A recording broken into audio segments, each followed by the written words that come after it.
ఏ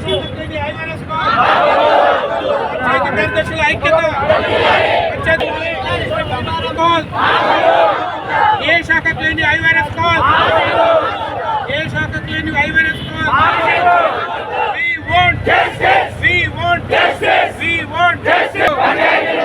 పంచాయతీ కార్యదర్శుల ఐక్యత, పంచాయతీ కార్యదర్శుల ఐక్యత, పంచాయతీ కార్యదర్శుల ఐక్యత. We want justice. We want justice. We want justice. We want justice. We want justice. We want justice. We want justice. Panchayat call, ఏ శాఖకు లేని ఐవైరస్ call, ఏ శాఖకు లేని ఐవైరస్ కాల్. పంచాయతీ కార్యదర్శుల ఐక్యత, పంచాయతీ కార్యదర్శుల ఐక్యత. We want justice. We want justice. We want justice. We want justice. Panchayat కార్యదర్శుల ఐక్యత, పంచాయతీ కార్యదర్శుల ఐక్యత, పంచాయతీ కార్యదర్శుల ఐక్యత. We want justice. We want సచివాలయాలు వద్దు, ఏ శాఖకు లేని ఐవైరస్ call. We want justice. Panchayat కార్యదర్శుల పరివారం, పంచాయతీ కార్యదర్శుల పరివారం, పంచాయతీ కార్యదర్శుల పరివారం. ఈ శాఖకు లేని ఐవైరస్ కాల్. పాత్రికేయ మిత్రులందరికీ నమస్తే. ఇక్కడ నేను కడప జిల్లా కలెక్టరేట్ దగ్గర మేము ఇక్కడ సమావేశంగా పంచాయతీ కార్యదర్శులు జిల్లాకు సమావేశం. ఇక్కడ ముఖ్యంగా మేము మేము మేము ఎదుర్కొంటున్న సమస్యలు కలెక్టర్ సార్ గారికి విన్నవించుకోవడానికి ముఖ్యంగా ఐవీఆర్ఎస్ వ్యవస్థ అనేది ఒకటి పెట్టేసి మనకు ఏంటంటే పంచాయతీరాజ్ డిపార్ట్మెంట్ మాత్రమే ఐవీఆర్ఎస్ వ్యవస్థ ఉంది. దీని ఏంటంటే పంచాయతీ గ్రామాలలో శానిటేషన్ సరిగా జరుగుతుందా లేదా, పంచాయతీ రోజు పొద్దున్నే 5 గంటలకు 6 గంటలకు వస్తుందా లేదా, ఇవన్నీ దీని ఒక మెజర్మెంట్ లాగా ఒక నిఘా లాగా ఈ ఐవీఆర్ఎస్ వ్యవస్థను పెట్టారు. ఇది ఏ డిపార్ట్మెంట్కి లేదు, రాష్ట్రంలో ఏ డిపార్ట్మెంట్కి లేదు. కేవలం పంచాయతీ కార్యదర్శుల పనిని కొలమానంగా ఈ ఐవీఆర్ఎస్ వ్యవస్థను ఓన్లీ పంచాయతీ సెక్రటరీ మాత్రమే పెట్టడం అనేది చాలా బాధాకరం, చాలా దురదృష్టకరం. చాలామంది ఆడవాళ్ళు ఉన్నారు, లేడీస్ ఉన్నారు. వీళ్ళందరూ కూడా అందరూ ఎవరికి జెండర్తో ఏదో కానీ ఇంకో దాంట్లో దేంతో సంబంధం లేకుండా ఖచ్చితంగా ఉదయాన్నే 6 గంటలకు గ్రామ పంచాయతీలోకి వెళ్ళి ఈ శానిటేషన్ పనులు చూసుకోవాల్సిందిగా పైన ప్రభుత్వం పెద్దలు చెప్తున్నారు. సో ఇది చాలా కష్టతరంగా మారింది. ఎందుకంటే ఉదయం 6 నుంచి సాయంత్రం 6 వరకు అవుతుంది. మేము అక్కడే సచివాలయంలో ఉండాల్సిన పరిస్థితి, పంచాయతీ నుండి వెళ్ళవలసిన పరిస్థితి వస్తుంది. దీనివల్ల మాకు ఆరోగ్య సమస్యలు తలెత్తడం కానీ, ఫ్యామిలీలో డిస్టర్బెన్స్ కానీ, ఇవన్నీ సమస్యలు ఎదుర్కోవాల్సి వస్తుంది. కాబట్టి గౌరవ ప్రభుత్వ పెద్దలకు చెప్పదలుచుకున్నది ఏంటంటే, మన గౌరవ పంచాయతీ మినిస్టర్ గారికి, కమిషనర్ గారికి, సీఎం చంద్రబాబు నాయుడు గారికి అందరికీ చెప్పదలుచుకున్నది ఏంటంటే, మా సమస్యలను వినండి, మా సమస్యలను సత్వరం పరిష్కరించండి. ఇవన్నీ కూడా చాలా మేము అడుగుతున్నది చాలా న్యాయమైన కోరికలు. ఇవి ఎలా అంటే అసలు ఒక పంచాయతీ సెక్రటరీనే అన్నిటికీ గ్రామాల్లో ఉండే ప్రతి సమస్యకు, ప్రతి వ్యవస్థకు, ప్రతి దానికి ఆన్సర్ చేయాల్సింది గ్రామ పంచాయతీ సెక్రటరీ. ఇతనే సూపర్ హ్యూమనా? గ్రామ పంచాయతీ సెక్రటరీ సూపర్ హ్యూమనా? సచివాలయాల తరపు నుంచే 26 సర్వేలను మానిటర్ చేయాల్సింది గ్రామ పంచాయతీ సెక్రటరీ. ఇటు సైడు మన గ్రామ పంచాయతీ సంబంధించిన sanitation, drinking water, street lights ఇలాంటి సమస్యలు, మళ్ళీ తర్వాత రికార్డ్స్ మెయింటైన్ చేయడం, ఇవన్నీ కూడా మెయింటైన్ చేయాల్సి వస్తుంది. యాక్చువల్ రిక్రూట్ అయింది మేమేమో గ్రామ పంచాయతీ విధులు నిర్వహించడానికి.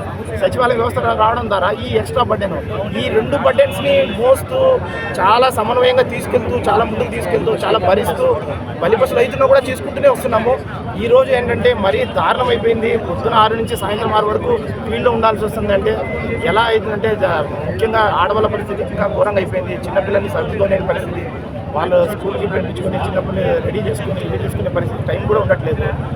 ఇంకా అందరి పరిస్థితి అలాగే ఉంది. సో సమస్య చాలా జటిలమైంది. కాబట్టి దయచేసి మా మీద దయ ఉంచి ప్రభుత్వం వారు ఖచ్చితంగా ఈ సమస్యలను పరిష్కరించాల్సిందిగా కోరడానికి మేము ఇక్కడ అందరం హాజరైనాము. దాదాపు ఇక్కడ కడప జిల్లాలో దాదాపు 600-700 మంది గ్రామ పంచాయతీ సెక్రటరీలు పనిచేస్తూ ఉన్నారు. దాదాపు 500 మంది పైగా ఇక్కడ హాజరైనారు. చూసుకోవచ్చు. అందరికీ ఒకటే బాధ. జస్ట్ ఒక చిన్న పిల్లలు కూడా కాదు, అసలు వాళ్ళు స్వచ్ఛందంగా వచ్చేస్తారు. ఆ బాధ భరించలేకనే ఇంతమంది హాజరైనారు. లేకుంటే ఎప్పుడు లేదు. ఇంతమంది పంచాయతీ సెక్రటరీ మీట్ అవ్వడం లేదు. కాబట్టి దీన్ని ఏంటంటే ప్రభుత్వాన్ని మేము దయించి సమస్యను పరిష్కరించాల్సి ఓకే, మా ఒక్క బాధ మాత్రమే, ఎటువంటి ఎవరి మీద వ్యతిరేకత కాదు, గవర్నమెంట్ మీద వ్యతిరేకత కాదు. మా కష్టాలు తెలియజేయడానికి మేము ఈరోజు అందరము స్వచ్ఛందంగా ర్యాలీగా ఇంతమంది 500 మంది స్వచ్ఛందంగా ఆడబిడ్డలు కానీ ఆడబిడ్డలు చంటి బిడ్డలతో కూడా ఇక్కడ ర్యాలీకి హాజరవడం జరిగింది. మేము ఒకటే కొడుతున్నాం సార్, మేము ఎంత పని చేయడానికి సిద్ధమే. కావలసిన వనరులు కానీ మానవ వనరులు అయితేనేమి, నిధులు అయితేనేమి, ఏదైతే ఫీల్డ్ లెవెల్లో ఏదైతే ప్రాబ్లమ్స్ ఉన్నాయో అవి పై స్థాయికి తెలియజేసుకొని వాటిని సాల్వ్ చేసే విధంగా మాకు అవకాశం ఇవ్వండి సార్. అలాగే ఏదైతే 5 సంవత్సరాల కింద గత ప్రభుత్వంలో ఏర్పరిచిన సచివాలయ వ్యవస్థను పూర్తిగా పంచాయత్ సెక్రటరీ మీద బాధ్యత వదిలేశారు. కనీస నిర్వహణకు బలిపశులు అవుతున్నారు. కనీస నిర్వహణకు నిధులు కూడా మంజూరు చేయలేదు సార్. ఈవెన్ పేపర్ అయితేనేమి జిరాక్సుల కోసం స్టేషనరీ కూడా పంచాయతీ కార్యాలయం సొంత డబ్బులతో ఖర్చు చేసుకోవాల్సిన పరిస్థితి వచ్చింది. ఆర్థికంగా చిన్న జీతాలు పంచాయతీ కార్యదర్శులకి, ఇదే విధంగా పిఆర్సీలో కమిషన్లు ఏదైతే నివేదికలు ఇచ్చారో వాటి పరంగా పంచాయతీ కార్యదర్శుల మూల వేతనం కూడా సవరించాలి. ఈ సచివాలయ బాధ్యతల నుంచి పంచాయతీ కార్యదర్శులను తొలగించి కేవలం పంచాయతీ విధులు మాత్రమే పరిమితం చేసి మాకు కలిగిన ఇబ్బందులందరినీ తొలగించవలసిందిగా కోరుతున్నాం సార్. ఇది దయచేసి మళ్ళీ చెప్తున్నాము, ఇది ఎవరి మీద వ్యతిరేకత కాదు.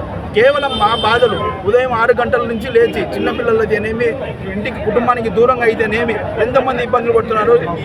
గత 2 నెలల్లో ఈ జిల్లాలోనే ఒక సుధాకర్ బాబు అనే పంచాయతీ సెక్రటరీ సారు ఉదయం డ్యూటీస్ అటెండ్ అయితే హార్ట్ అటాక్, షుగర్ డౌన్ అయ్యి హార్ట్ స్ట్రోక్ వచ్చి చనిపోవడం జరిగింది. అలాగే షాకిర్ హుసేన్ అనే విస్తరణ అధికారి గారు ఉదయం 6 గంటలకు విధులకు హాజరు కావాల్సిన వెళ్తూ యాక్సిడెంట్ అయ్యి హాస్పిటల్లో చికిత్స పొందడం కూడా జరిగింది సార్. ఇట్లా కేవలం ఈ జిల్లాలోనే ఇట్లాంటి రాష్ట్రం మొత్తం ఇలాంటి సంఘటనలు కోకోలు ఉన్నాయి. సో దయ ఉంచి మా బాధను అర్థం చేసుకొని ఈ సమస్యకు పరిష్కారం చూపాల్సిందిగా కోరడం సార్. పేరు సాయి ప్రతాప్ రెడ్డి సార్. చెప్పండి.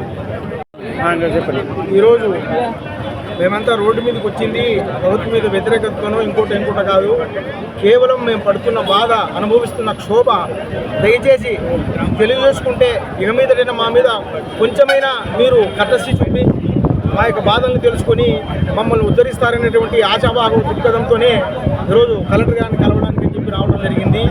ఇప్పుడు సచివాలయాలు, గ్రామ పంచాయతీలు, సచివాలయాలకు పంచాయతీ సెక్రటరీని డీడీఓగా చేయడం జరిగింది. డీడీఓ అని అంటే డ్రాయింగ్ ఆఫీసర్ అని అంటే కూర్చొని జీతాలు ఇచ్చేవాడు కాదు.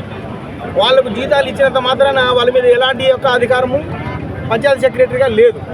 సర్వేలు చేయించాలి, మానిటరింగ్ చేయాలి. పంచాయతీ సెక్రటరీని బాధ్యులను చేస్తారు. కానీ మానిటరింగ్ చేయడం అంటే ఏంటి? నువ్వు చేసావా, నువ్వు చేయి అని చెప్పి సచివాలయంలో ఉన్నటువంటి ఉద్యోగస్తులందరితో పని చేయించడం. కానీ పరిస్థితి వాస్తవంగా ఏముంది? సర్వేరు ఉన్నారు, వాళ్ళకి వేరే సర్వే ఉంది, వాళ్ళకి ఎగ్జామ్షన్. ఎనర్జీ అసిస్టెంట్ ఉన్నాడు, వాళ్ళు మన జీతం ఇవ్వడం లేదు, వాళ్ళు ఏ పని చెప్పినాడు వాళ్ళకి ఎగ్జామ్షన్. అగ్రికల్చర్ ఉన్నారు, వాళ్ళకి ఇప్పుడు పని ఉంది, వాళ్ళకి ఎగ్జామ్షన్. ఏఎన్ఎం ఉన్నారు, వాళ్ళకి చాలా విధులు ఉన్నాయి, వాళ్ళకి ఎగ్జామ్షన్. ఉన్న 10 మందిని చూపి 5-6 మందిని ఎగ్జామ్షన్లు పెట్టుకుంటే ఉన్న 9, ఆ 9లో తొందరగా కాకపోతే పంచాయతీ సెక్రటరీని బాధ్యులు చేస్తాం, మీ పరిస్థితి ఏంది, మిమ్మల్ని సస్పెండ్ చేస్తామని చెప్తే భయపడిపోయి ఆ సర్వేలు కూడా మేమే చేయాలి, ఆ బాధ్యత మేమే వహించాలి. బీసీలు ఉంటాయి, టీసీలు ఉంటాయి. మండలం ఏడు ఉంటుంది, గ్రామ పంచాయతీ 10-15-20 కిలోమీటర్ల దూరంలో ఉంటుంది. పొద్దున కానీ మధ్యాహ్నం కానీ సాయంత్రం కానీ బీసీకి రమ్మంటారు. ఆ విధంగా ఎంపీడీఓ గారు చెప్పే పనులు వేరు ఉంటాయి, డిప్యూటీ ఎంపీడీఓ గారు చెప్పే పనులు వేరు ఉంటాయి, గ్రామ పంచాయతీలో సర్పంచ్ గారు చెప్పే పనులు వేరు ఉంటాయి. ప్రజలు వచ్చి మాకు అది లేదు ఇది లేదని చెప్తుంటే వారు కూడా జవాబుదారీగా సమాధానం చెప్పాల్సిన పరిస్థితి ఉంటుంది. ఇన్ని విధాలుగా పరిగెత్తుతూ పోతూ ఉంటే రోజుకు మండలానికి 15 కిలోమీటర్లు రావడం పోవడం జరిగితే మరి ఆ ప్రయాణానికి కలిగినటువంటి రూపాయలు ఇన్ని ఏళ్ళ జరుగుతూ ఉంది. ఏ ఒక్కరైనా కూడా దయాదాక్షిణ్యాలతో అయ్యా మీరు మండలానికి ఇన్నిసార్లు తిరుగుతూ ఉంటే కనీసం మీకు 200 రూపాయలని ఖర్చు అయి ఉంటుంది కదా, మీ జీతంలో మీరు ఎందుకు పెట్టుకుంటారు విధి నిర్వహణలో, ఈ 200 మీరు పెట్టుకోని చెప్పినటువంటి దయాదాక్షిణ్యం కలిగినటువంటి నాయకులు కానీ అధికారులు కానీ మాకు ఇందుకు కనిపించకపోవడము బాధాకరంగా ఉంది. కాబట్టి ఆ బాధను చెప్పుకోవడానికి మేము ముందుకు వచ్చాం. ఈరోజు మరి డీడీఓ అంటే మానిటరింగ్ చేసే అధికారం అని చెప్పి మీరందరూ చెప్తున్నారు. మానిటరింగ్ చేసే అధికారం మాకుందా? సర్వేలో భాగంగా మేము కూడా సర్వే చేయాలి. మేము సర్వే చేయకపోతే నువ్వు కూర్చున్నావే, నువ్వు చేస్తే కదా మేము చేసేదని వాళ్ళు అంటారు. సరే కదా అని చెప్పేసి సర్వే వాళ్ళతో పాటు మేము పోవడం జరిగితే వాళ్ళ డిపార్ట్మెంట్ల తరఫున ఎగ్జామ్షన్ తెచ్చుకుంటారు. ఆ ఎగ్జామ్షన్ తెచ్చుకున్నారు సార్, మరి చేసేవాళ్ళు లేరని చెప్తే అవన్నీ కాదు, పంచాయత్ సెక్రటరీ నువ్వే కాయలు కానివి, మర్యాద చేస్తావా అన్నట్టు మా మీద ఒత్తిడి పెడతారు. ఇది ఎంతవరకు సమంజసం అని చెప్పేసి దయచేసి మిమ్మల్ని నేను అడుగుతున్నాను. మాకంటే మిమ్మల్ని క్వశ్చన్ చేసే అధికారం లేదు, కానీ బాధను వ్యక్తం చేసుకుంటున్నాం. కాబట్టి దయచేసి మమ్మల్ని కూడా మనుషులుగా గుర్తించమని కోరుకుంటున్నాం. ఆ బిఎల్ఓ అధికారాలు ఇప్పుడు విఆర్ఓలకు ఏదైనా మనలో ఆఫీసులో పని పడింది, సచివాలయంలో సర్వే ఉంది రండయ్య అంటే మాకు చాలా పనులు అని పరిగెత్తిపోతారు. అయ్యా మరి విఆర్ఓ రావటం లేదని చెప్పేసి మరి ఎంపీడీఓ గారికి తెలియజేస్తే సరే వాళ్ళ ఎంఆర్ఓ గారు ఏదో పని చెప్పారంటే మనం ఏం చేస్తాము, మరి మీరే ఉన్న వాళ్ళు మీరే ఏదో ఒకటి చేయాలని చెప్పేసి వీళ్ళు మా మీదనే తిరిగి వేస్తారు. అదే మరి బిఎల్ఓల పనులు అయితే వాళ్ళ పనులు మర్యాదగా చేస్తారా, లేకపోతే ఉద్యోగం పోతుంది ఏమనుకుంటారు ఖబర్దారని చెప్పి బెదిరించి మరి సెక్రటరీలను బిఎల్ఓలు కూడా పనిచేసుకుంటున్నారు. అంటే మా మీద పర్యవేక్షణ చేసే అధికారులకు మాకు ఉన్నటువంటి డిపార్ట్మెంట్ కావచ్చు, మరి మా డిపార్ట్మెంట్ మీద ఉన్నటువంటి మంత్రివర్యులు కావచ్చు, ఎవరైనా కానీ వీళ్ళందరికీ కూడాను మేము మీ బిడ్డలం కాదా, మా మీద మీకు జాలి దయాదాక్షిణాలు లేవా, కనీసం మేము మనుషులం కాదా అని చెప్పేసి మిమ్మల్ని అడుగుతున్నా. ఈరోజు ఆఫీసు పని వ్యవహారంతో పొద్దున 6 నుంచి సాయంత్రం 6 వరకు కూడా పనిచేసే పరిస్థితి మీరు తీసుకున్నారు, బాగానే ఉంది. మరి మాకు కూడా అట్లే భార్య బిడ్డలు ఉన్నారు, మాకు సంసారం ఉంది, మా పిల్లలకు మేము టైం ఇచ్చించాల్సింది, మా భార్య బిడ్డలను చూసుకోవాల్సింది. మాకు సమయం ఏది, శనివారం వచ్చిందిలే ఆదివారం వచ్చిందిలే ఈ వారంలో మిగిలిన పనులు ఆ రోజు చేసుకుంటామని చెప్పి ఇంట్లో ఎప్పటిప్పుడు వాళ్ళకి చెప్పుకుంటూ మేము కాలయాపన చేసుకొని శనివారం ఆదివారం చేద్దామని ఇంట్లో వాళ్ళకి ప్రామిస్ చేసి వచ్చింటాము. సరిగ్గా శనివారము సెకండ్ సాటర్డే సెలవు ఉందని చెప్పి అనుకోకముందే శుక్రవారం సాయంత్రానికి ఒక టాస్క్ వస్తుంది. ఖచ్చితంగా మీరు శుక్రవారం శనివారము లేదా మిగిలితే ఆదివారం అయినా సరే మీరు ఖచ్చితంగా చేయాలని చెప్పేసి ఉన్నతాధికారుల యొక్క ఆదేశాలను శిరసావహించడమే మా విధి నిర్వహణ కనుక తప్పకుండా అక్కడనే మేము పాల్గొనాల్సి వస్తుంది. మరి ఇందుకు ఒక క్రమంలో వాళ్ళ ఉద్దేశం ఏంటంటే సచివాలయం మీరు 10 మంది ఫోర్స్ ఉంది మీకు, వాళ్ళ మీద చేయించే బాధ్యత కదా మీది అని చెప్పి చెప్తున్నారు. కానీ వాస్తవాన్ని దయచేసి మీరు చూసినట్లయితే తెలుస్తుంది, ఎవరికి వారుగా సచివాలయంలో వేరువేరుగా వెళ్ళిపోవడం జరుగుతూ ఉంటుంది. కానీ బాధ్యత తీసుకున్నటువంటి సెక్రటరీ బలిబోసుగా ఉంటున్నాడు. మరి ఆ విధంగా రాని వాళ్ళ మీద ఎలాంటి యాక్షన్ తీసుకోవడానికి పవర్ ఉంది పంచాయతీ సెక్రటరీకి? వాడేమంటాడు, ఇప్పుడు ఎవరైనా కూడా ఏమయ్యా మేము మరి చెప్పేది ప్రభుత్వం చెప్పినటువంటి ఉద్దేశాన్ని నిర్ణయాన్ని వాళ్ళ యొక్క ఆదేశాన్ని మేము మీ వరకు చేరుస్తున్నాము, చేయాల్సిన బాధ్యత ఉంది. కానీ సచివాలయ ఉద్యోగులను అడిగితే మా డిపార్ట్మెంట్లో చేయాల్సిన పనులు మాకున్నాయి, మా అధికారులు చెప్పారు, మేము అది చేసుకుంటున్నాము, ఈరోజు సెలవు ఉంది మేము రామనేసి వాళ్ళు వెళ్ళిపోతే వారి మీద ఒక పంచాయతీ సెక్రటరీగా ఏం యాక్షన్ తీసుకోవాలని కూడాను ఆ విధి విధానాల్లో లేవు, అది మాకు తెలియదు. ఒకవేళ ఒక డీడీఓగా ఇది గతంలో మేము పనిచేసేటప్పుడు మేము జూనియర్ అసిస్టెంట్గా బిల్ కలెక్టర్గా మా ప్రస్థానాన్ని మేము కొనసాగితే మా పైన ఒక పంచాయతీ కార్యదర్శి అంటే అప్పుడు ఎగ్జిక్యూటివ్ ఆఫీసర్ అనేవారు ఉన్నారు. మాకు అధికారి ఆయనే కాబట్టి మేము పలకపోతే మా మీద యాక్షన్ తీసుకునేటువంటి అధికారం వరకు ఉండింది. సో వాళ్ళకు లోబడి మేము భయపడి పనిచేసేవాళ్ళము. ఈరోజు సచివాలయంలో 10 విభాగాలను తీసుకొచ్చి అందరినీ చేర్చడం జరిగింది. ఆ 10 విభాగాలకి విభాగాధిపతిగా డీడీఓను కేవలం జీతాలు ఇవ్వడానికి ఒక అవకాశంగానే పంచాయతీ సెక్రటరీని వాడుకుంటున్నారు. ఆ సెక్రటరీ దీనికి అధికారిగా అని చెప్పి అభివర్ణించుకునే ప్రతి పనిని ఇతని ద్వారా చేయించుకోవడానికి ఒత్తిడి తెస్తున్నారు. కానీ వాస్తవంగా అతనికి అధికారం కలిగి ఉన్నాడా, ఆ అధికారంగా లోబడి వాళ్ళు పని చేస్తున్నారా? మరి వాళ్ళు పని చేయకపోతే చేయించాల్సిన బాధ్యత ఒక అధికారం మన గ్రామ పంచాయతీలో ఒక పంచాయతీ వింగుగా మన వాళ్ళని మనం వాడు నియమించినాము. వాడు ఒక సామంతరాజు కప్పం చెల్లిస్తాడు, సామంతరాజు కష్టం వస్తే ఆ చక్రవర్తి చూసుకుంటాడు. మరి మా ఇబ్బందులు ఉన్నాయని చెప్తే కనీసం గ్రౌండ్ లెవెల్లో మా వాళ్ళు అనేవాళ్ళు వచ్చి నీకు మేమున్నామని చెప్పేసి మా స్థానాన్ని బదిలీపరిచి మిగతా వాళ్ళని భయం పెట్టేసి వాళ్ళు పనిచేసే విధంగా వాళ్ళని తీసుకొస్తే వాళ్ళందరినీ కలుపుకొని మేము పనిచేయడానికి సిద్ధంగా ఉన్నాము. కానీ అలాంటి సహకారం లేదు. ఈరోజు 10 రూపాయలు ఖర్చు పెడితే తిరిగి ఆ 10 రూపాయల ఖర్చు ఎలా వస్తుందో కూడా తెలియదు. మండలానికి రావటం పోవటం జరుగుతూ ఉంది. రావటం పోవడం జరిగితే 10 రూపాయలు ఖర్చు అవుతుంది. మరి ఆ ఖర్చు 10 రూపాయలు ఏ విధంగా రావాలి? టీఏలు ఉన్నాయా, డిఏలు ఉన్నాయా? ఏమీ లేవు. ఆ ప్రయాణ భత్యం ఉంటుందా? మండలంలో కనీసం 4 సార్లు మేము రావాలి. టీసీ రమ్మని ఎండిఓ గారు పిలిస్తే రావాలి. మరి గ్రూప్ మీటింగ్ జాయినింగ్ దానికి కావాలి వినాలని చెప్పేసి డిప్యూటీ ఎంపీడీ గారు పిలిస్తే పోవాలి మండలానికి. ఈ విధంగా అన్ని చోట్లకి మనం పరిగెత్తా పోతూ ఉంటాము. మరి ఖర్చులు అవుతాయి. మరి ఈ ఖర్చులన్నీ కూడా పెట్టుకోవాల్సిన పరిస్థితి ఒక పంచాయతీ సెక్రటరీ మీద ఉంది. ఈ డబ్బులు కూడా అధికమైన భారమే. గ్రీన్ అంబాసిడర్లు 6,000 రూపాయల జీతము. మామూలుగా ఎక్కడైనా కూడా ఒక పనికి కనీస వేతనం అనేది ఉంది. లేబర్ యాక్ట్ ప్రకారం కూడా ఒక పని చేస్తే ఇంత వేతనం స్థిరీకరణ ఉంది. మరి ఒక కాలువలు ఊడ్చే చెత్త ఊడ్చేటువంటి పని ఎవరు పడితే వాళ్ళు చేసేది కాదు. అలాంటి పనికి 10 రూపాయలు ఎక్కువ ఇచ్చినా కూడా వాళ్ళని మనం తీసుకురావాల్సిన పరిస్థితి ఉంటుంది. మరి అలాంటి పని చేయడానికి ఎవరు ముందుకు రావలేదు. వాళ్ళు కేవలం రోజుకు 200 ప్రకారంగా 6,000 ఇస్తున్నాం. అది కూడా సక్రమంగా ఇచ్చే పరిస్థితి గ్రామ పంచాయతీలు లేవు.